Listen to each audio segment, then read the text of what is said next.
So I went to the library with my mom and I got a book on butterflies. Okay. It ended up going missing. Couldn't find the thing anywhere. And it got to the point where like the library's like, okay, we're going to charge you for this book. We can't find, we're like, we can't find it. And my mom, like at this point in our lives, we were actually really tight on money and we like really couldn't afford to pay for this book.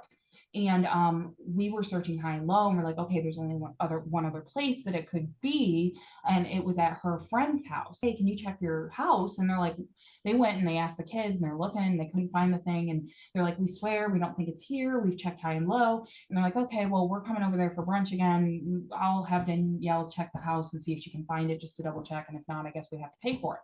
Well, my mom had actually, she had the money, okay, but all the way over there in the car, my mom had this nagging, like this intense nagging in her that she was supposed to give them the money Hmm. and not give it to like the library.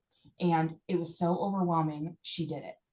We sat down at the table and she was kind of getting told me like you need to go find this book.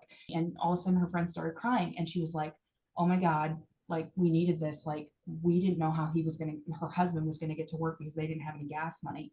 And all of a sudden I started feeling this overwhelming, like almost like I wasn't hearing like a voice, but it was almost like this narrative in my head that felt like it wasn't me, and it was saying like, get up now, you're going to find the book, this is going to be easy, it's going to be fine, like you're going to find the book. And I started to stand up and then I like sat back down like, no, I don't want to do it, I'm not going to find it. I was like depressed about it. And all of a sudden I was like, okay. And it literally felt like something came around and like gave me a hug, like embraced me from behind. And it was almost like I'm not even the one that stood up. I went like this and it was practically like I stood up by myself and I wasn't even all the way up and I heard a smack behind me, like a drop.